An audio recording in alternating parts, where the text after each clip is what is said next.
Magandang araw sa atin mga ka-TH. At once again, this is Saikuno Turihanta. Welcome back sa aking YouTube channel. At ito mga ka-TH, ito ay mga imperial site na mga markers na ipapakita ko sa inyo. Letter H or double X. Yan ang dalawang meaning sa ganitong klase ng mga markers. At merong apat na kategorya ang imperial site mga ka-TH. Una, rock enclosed imperial site, mountain closed tunnel, ang ikalawa, at ang tatlo mga ka-TH, riverside closed tunnel, at ang ikaapat, cemented vault imperial site. Yan ang apat na kategorya mga ka-TH sa hindi nakakaalam sa ganitong klase ng mga markers. Unang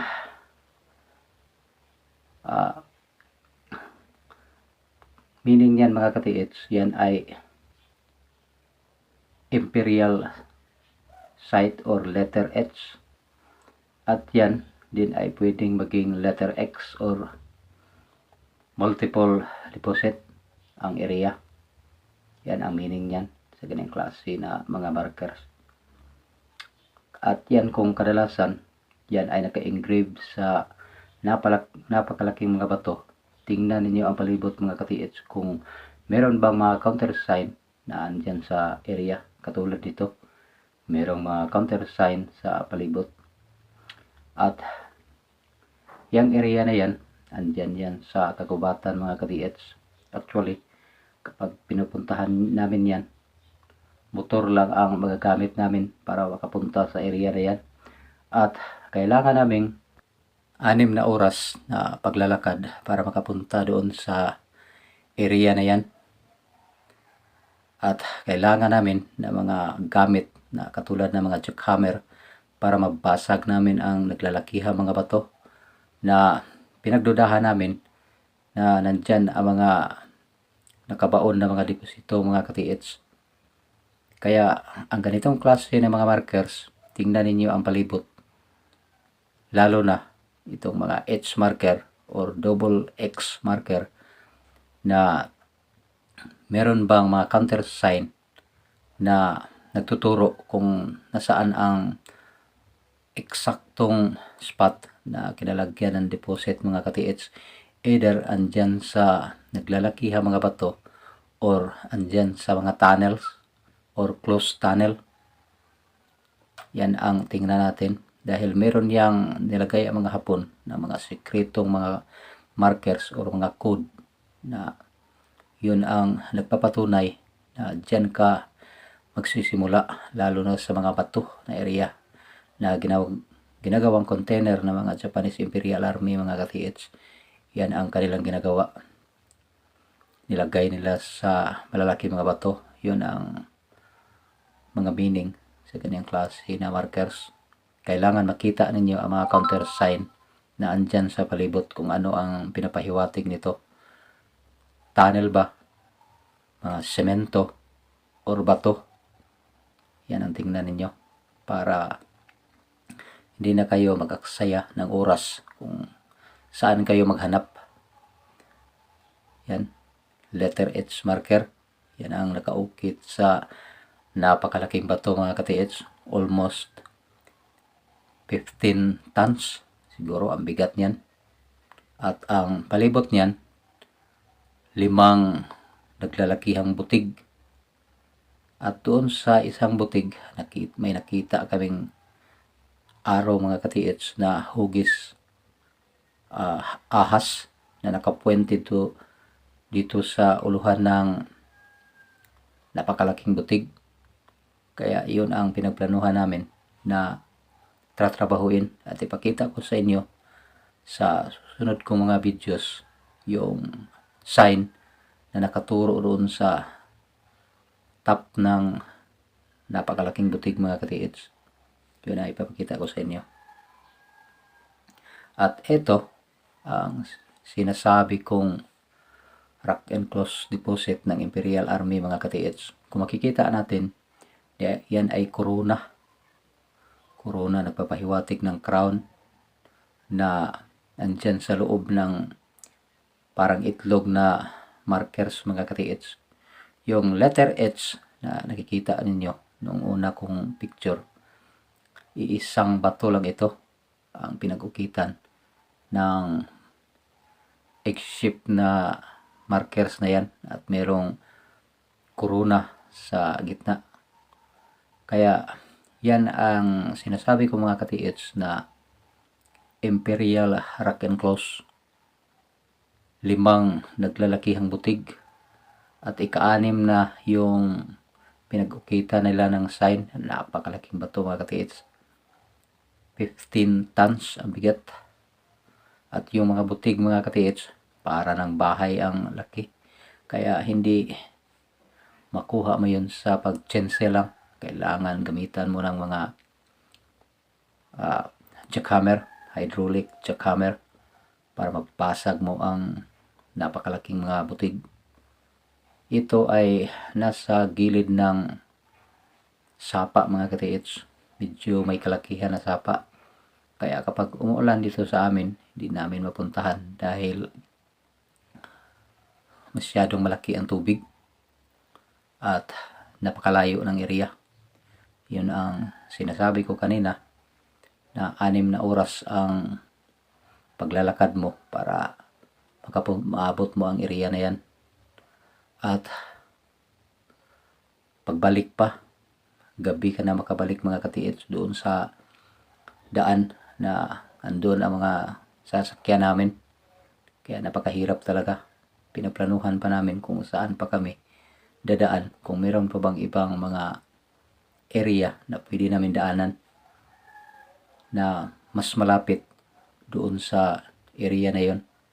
Yun ang hinahanap namin para hindi kami mahirapan sa pagdala ng aming mga gamit dahil napakalaking deposito ang nakalagay sa area na yan mga katiits.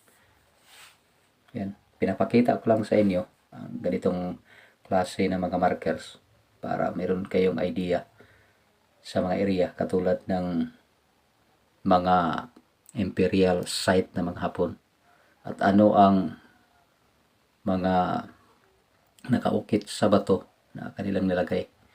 Ito ay closed tunnel mga katiits. Yan ay H at T. Letter T mga katiits na merong mataas na linya.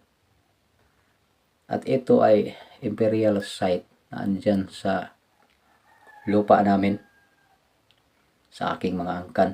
Kaso lang, itong lupa na ito, iba ang may-ari mga katiits. Laging nag-aaway ang aming mga angkan sa area na ito. Pero hindi nila alam ang markers na ito na wala naman akong sinasabihan na merong ganyan dahil ang aking mga angkan mga katiits hindi mahilig sa treasure hunting. Kaya ako lang at ang aking anak ang nakaalam sa mga site na ito. Dati ito kinakampuhan ng mga Hapon ang area na ito. Pero nung sinimula na naming hukayin ito mga katiits ng palihim dahil hindi kasi sila pumapayag na hukayin namin, maghukay kami sa area dahil alam nila na masisira daw ang area kapag hinuhukay. Di kasi sila hilig ng ganitong klase na trabaho mga katiits, ang pag-TH hunting.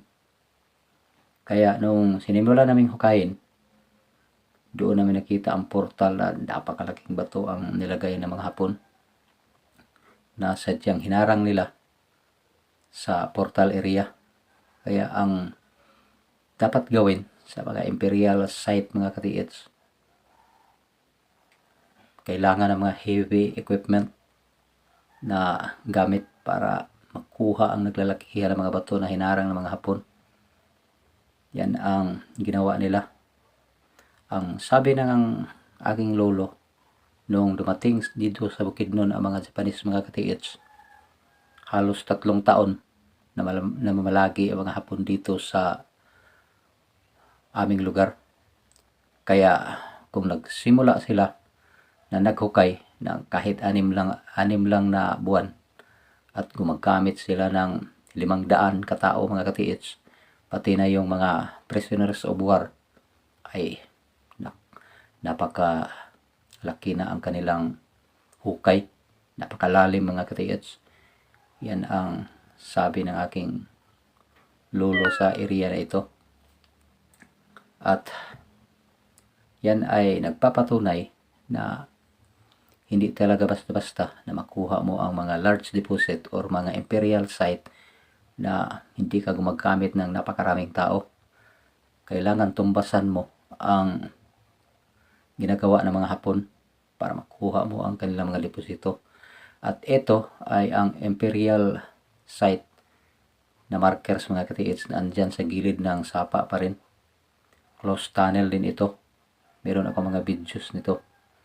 At ganun pa rin ang setup ng mga Hapon. Hinaharangan nila ng naglalakihang mga bato. Kaya mahihirapan ka talaga na i-open ang area. Pag ganitong klase ng mga site, yan ay X mga katiits, double X. At ang ikalawang pinapahiwatig nito ay H marker or imperial site mga katiits. Ang ganyang klase na markers. Kaya multiple deposit, napakalaking deposito ang nakalagay sa mga tunnels mga katiits na ginagawa ng mga Hapon. Kaya maglagi tayo mag-ingat sa ganitong klase ng mga markers. Hindi ito makukuha ng isang taon na trabaho mga katiits, lalo na kung mga tao lang ang maghuhukay. Kailangan ito ng mga heavy equipment, mga backhoe, mga bulldozer na gamitin mo sa area. Ang ganitong klase ng mga markers. Kaya dun sa amin, nung sinimula naming hukayin ng 10 katao mga katiits, sumurrender yung mga kasamahan namin dahil sa napakalaki mga bato. At doon nakapuwent ang lahat ng mga sign na nakita namin. Kaya ang ganitong klase na mga markers, kailangan talaga heavy equipment na ang gamitin. Kailangan ma-open ang naka-close na tunnel na sinarado ng mga Hapon para mapasok ninyo ang chamber na kinalagyan ng mga deposit mga katiits. At asahan natin na napakaraming mga trap na nilagay ng mga Hapon kapag ganito ang mga markers na makikita natin. Hindi ito mahuhukay ng isang araw or 2 buwan mga katiits. Kailangan ito ng mahabang pasensya at napakalaking gastos ang ganitong klase na area. At ito yung pinaka-area ng double X at H marker. Ito yun. Yung heart na naka-engrave doon sa double X at H mga katiits. Yun ito ang countersign na nakabaliktad na heart marker. At ito ay nagtuturo na nasa paanan ng bundok. At ito, papakita ko sa inyo, itong 3 site na pinapakita ko sa inyo ay pinagplanuhan talaga namin na trabahuin ito. Pero inuuna namin ang mga maliliit or mga medium deposit mga katiits dahil madali lang kaysa ganito. Kailangan itaya mo talaga ang buhay mo sa ganitong klase na mga area dahil napakalaking deposito ang andyan nakalibing. Ito yan, nakapaliktad na heart marker. Nagpapahiwatig na ang napakalaking tunnel andyan sa paanan ng bundok mga katiits. Pinapakita ko lang sa aking lahat ng mga viewers para magkaroon na kayo ng mga idea kung ano talaga ang meaning sa ganitong klase ng mga marker. Ano ang meaning sa mga imperial site na mga markers. At yan ang pinaalam ko sa inyo. Maraming salamat po. At sana ay naintindihan ninyo lahat ng aking sinasabi. God bless sa ating lahat mga katiits.